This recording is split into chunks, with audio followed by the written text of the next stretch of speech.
Have you ever encountered this situation? When buying an electric vehicle, the catalog says it has a range of 600 kilometers. So you happily drove onto the highway for a cross-county trip, only to desperately search for a charging station before hitting 400 kilometers.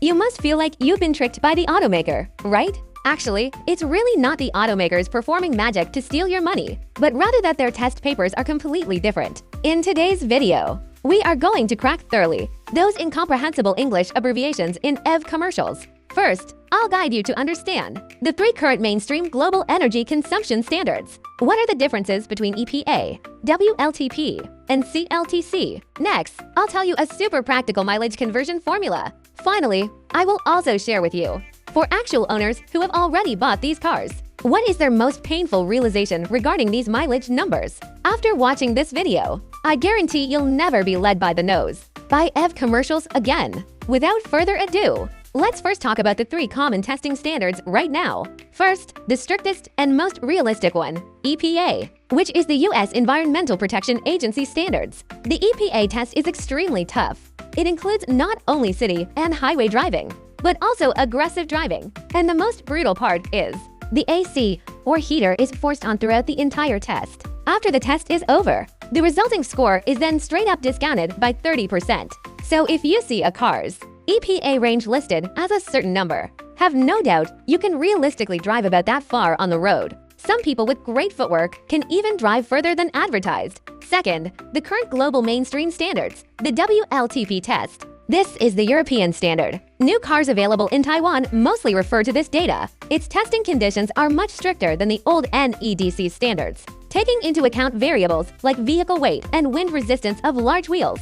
However, although the WLTP numbers look good, in actual driving environments in Taiwan, especially if you frequently drive on highways, the actual range will likely need a 15% to 20% discount. Everyone should keep this in mind. Third, what we commonly call the happy meter, CLTC, which is the Chinese testing standard. This standard is specifically designed for long traffic jams and stop-and-go road conditions. As everyone knows, when EVs are in stop-and-go traffic, they can continuously use regenerative braking to generate power, saving a lot of energy. So the numbers tested by CLTC are always incredibly beautiful, easily reaching 600 or 700 kilometers. But if you drive a car with CLTC ratings on the highway, because its test content lacks extremely high-speed testing, the actual achievable range is only about 60% to 70% of the advertised claims. You might be getting a little dizzy hearing this, but that's okay. I'll directly give you a super practical rough conversion formula. If you're looking at ads and want a quick estimate, just remember, EPA is roughly equal to WLTP multiplied by 0.85, which is roughly equal to CLTC multiplied by 0.7. Remember this ratio. In the future, no matter which country's ads you see, you can convert it in your head, and you'll know roughly how far the car can actually go. Finally, let's talk about the genuine feelings of real car owners. Actually, for many people who buy an EV, the biggest pain point is suffering severe range anxiety caused by so-called happy meters, expecting to drive 600, but running out of power at 400. This kind of psychological gap can truly make one break down. Moreover, many novices don't know a brutal truth.